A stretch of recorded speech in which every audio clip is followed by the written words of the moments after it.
आज की हमारी वीडियो का टॉपिक है hierarchy of criminal codes in India.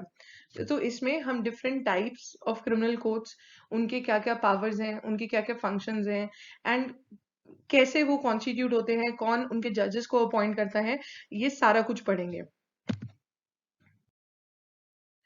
तो कैटेगरीज के बारे में पढ़ने से पहले it's important that we understand कि क्रिमिनल कोड्स होते क्या हैं। सी, क्रिमिनल कोड्स का टू फोल्ड पर्पस होता है। पहला, to punish the wrongdoers, जिन्होंने ऑफेंस किया है या फिर क्राइम किया है या फिर लॉ को वायलेट किया है, एंड दूसरा टू इम्पार्ट जस्टिस।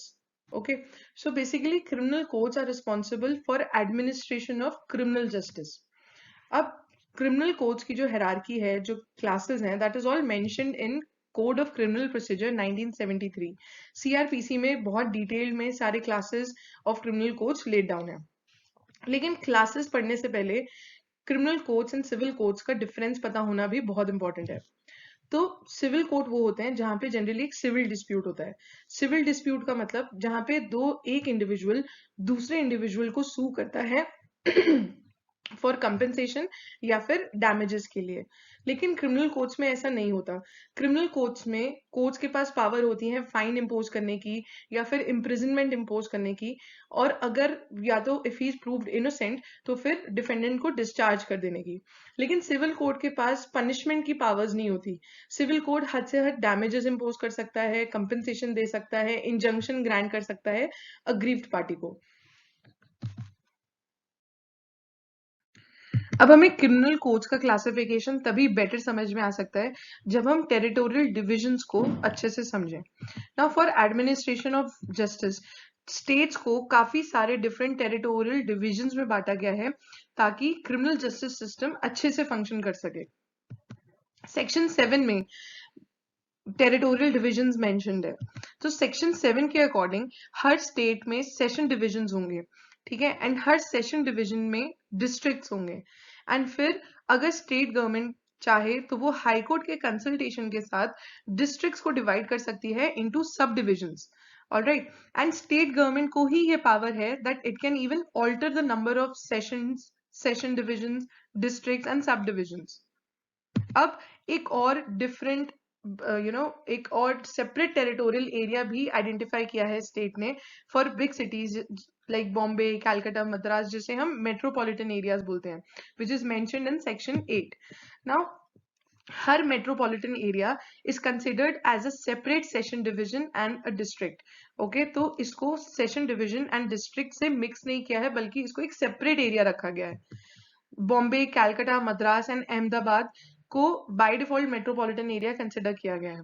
एंड अगर स्टेट गवर्नमेंट चाहे तो किसी भी एरिया की जिसकी पॉपुलेशन 1 मिलियन से ज्यादा है, 1 मिलियन को एक्सीड करती है, तो उस एरिया को भी मेट्रोपॉलिटन एरिया डिक्लेयर कर सकती है। So now let's move on to the classes of criminal codes. Section 6 CRPC का लेट डाउन करता है various classes and categories of criminal codes in India. Supreme court और हाई कोर्ट को तो constitution बनाता है, तो सुप्रीम कोर्ट और हाई कोर्ट के जो ज्यूरिसडिक्शंस हैं, जो पावर्स हैं, all that is mentioned in the constitution. Okay, तो हम supreme court and high court अभी डिस्कस नहीं करेंगे, बाकी सारे कोर्ट्स हम अभी डिस्कस करेंगे। तो पहला है सुप्रीम कोर्ट, दूसरा है high court. High court is the highest court of highest criminal court which is there in a state. Okay, तीसरा है कोर्ट ऑफ सेशन, फिर है judicial magistrate of first class, और अगर कोई मेट्रोपॉलिटन एरिया में है तो metropolitan magistrate. Then we have judicial magistrate of second class, and finally we have the courts of executive magistrates. सबसे पहला कोर्ट है court of session. Her session division में state government will establish the court of session, जिसके जजेस को high court appoint करेंगे। Session court में additional session जज एंड असिस्टेंट सेशन जज भी होते हैं, जिनको भी हाई कोर्ट ही अपॉइंट करते हैं। अब इस कोड में ये भी लिखा है that all the assistant session जजेस विल बी सबऑर्डिनेट, मतलब वो जूनियर होंगे सेशन जजेस के, ठीक है, and they will exercise the powers जो कि उनको ग्रांटेड है। अगर हम सेंटेंस की बात करें कि किस हद कितनी इम्प्रिजनमेंट या फिर कितना फाइन कोर्ट ऑफ सेशन के जजेस ग्रांट कर सकते हैं, that is laid down in section 28 and section 29। तो सेशन जज या फिर एडिशनल सेशन जज आर एम्पावर्ड कि वो कोई भी सेंटेंस पास कर सकते हैं which is authorise by law. लेकिन डेथ सेंटेंस अगर वो इम्पोज करते हैं तो उसको हाई कोर्ट को पहले कंफर्म करवाना जरूरी है। एंड असिस्टेंट सेशन जज ऑन दी अदर हैंड सिर्फ 10 साल तक की इम्प्रिजनमेंट या फिर फाइन ग्रांट कर सकते हैं। तो फिर कोर्ट ऑफ सेशन में भी 3 तरीके के कोर्ट्स हैं। पहला कोर्ट ऑफ सेशन जज, दूसरा एडिशनल सेशन जज एंड फाइनली असिस्टेंट सेशन जज का कोर्ट। अब हम पढ़ते हैं कोर्ट्स ऑफ जुडिशियल मैजिस्ट्रेट्स के बारे में। जुडिशियल मैजिस्ट्रेट्स के भी बहुत कैटेगरीज ऑफ कोर्ट्स हैं, जैसे judicial magistrate of first class, judicial magistrate of second class, special courts of judicial magistrate या फिर chief judicial magistrate and many more. तो उनके बारे में पढ़ते हैं।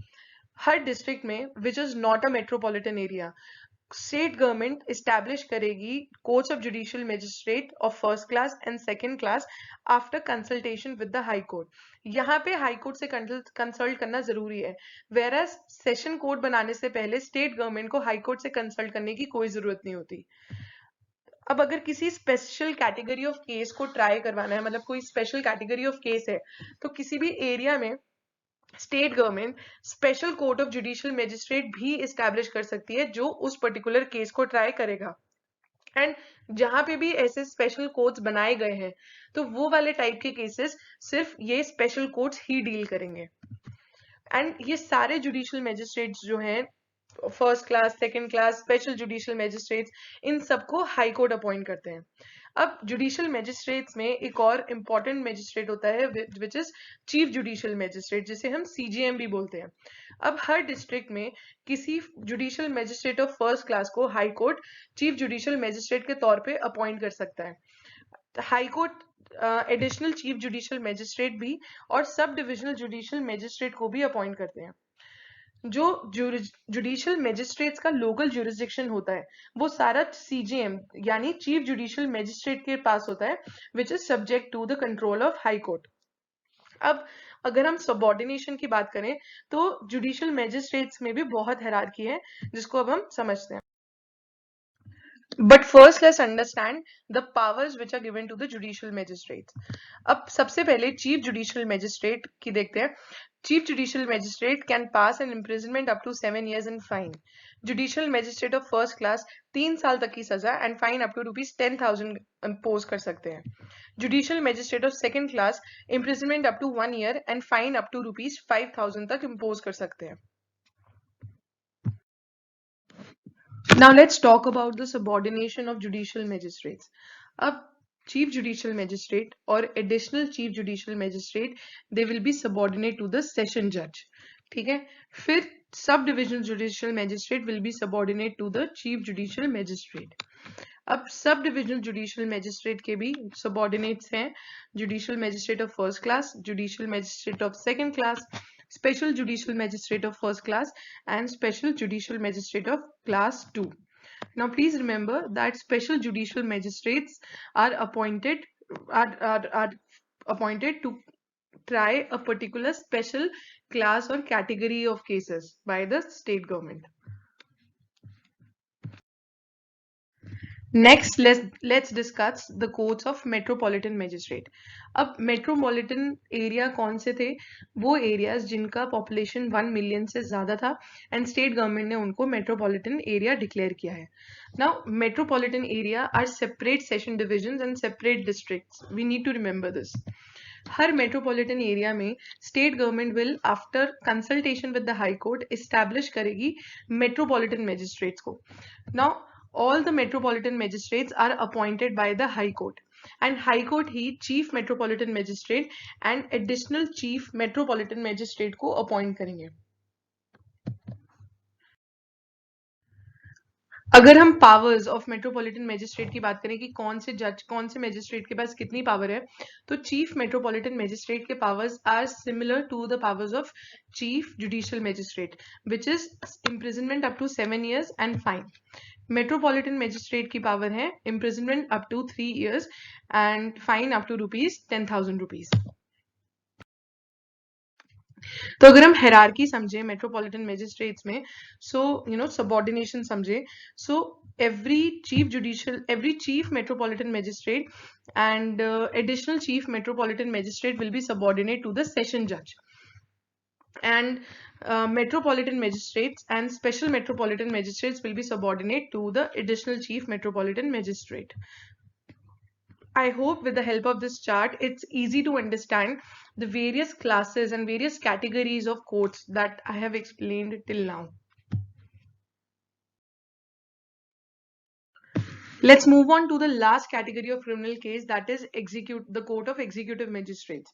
अब कभी-कभी जुडिशियल फंक्शंस एग्जीक्यूटिव को अलॉट हो जाते हैं, एंड उन जुडिशियल फंक्शंस को फुलफिल करने के लिए कोर्ट्स ऑफ एग्जीक्यूटिव मैजिस्ट्रेट्स बनाए गए हैं। स्टेट गवर्नमेंट हर डिस्ट्रिक्ट में एंड हर मेट्रोपॉलिटन एरिया में एग्जीक्यूटिव मैजिस्ट्रेट्स को अपॉइंट करेगी, एंड उनमें से किसी एक को डिस्ट्रिक्ट मैजिस्ट्रेट या फिर एडिशनल डिस्ट्रिक्ट मैजिस्ट्रेट अपॉइंट कर दिया जाता है। सब डिविजनल एरिया में स्टेट गवर्नमेंट एक एग्जीक्यूटिव मैजिस्ट्रेट को सब डिविजनल मैजिस्ट्रेट अपॉइंट करेगी। State government also has the power of appointing special executive magistrates for any particular area or for performance of any particular function. अगर हम executive magistrate के local jurisdiction की बात करें तो district magistrates define करते हैं from time to time the local limits of areas within which all the executive magistrate exercises their power. And if we talk about subordination, तो सबसे superior सबसे senior most होते हैं the court of district magistrate, then we have additional district magistrate, फिर subdivisional magistrate, फिर executive magistrate, and then finally special executive magistrate.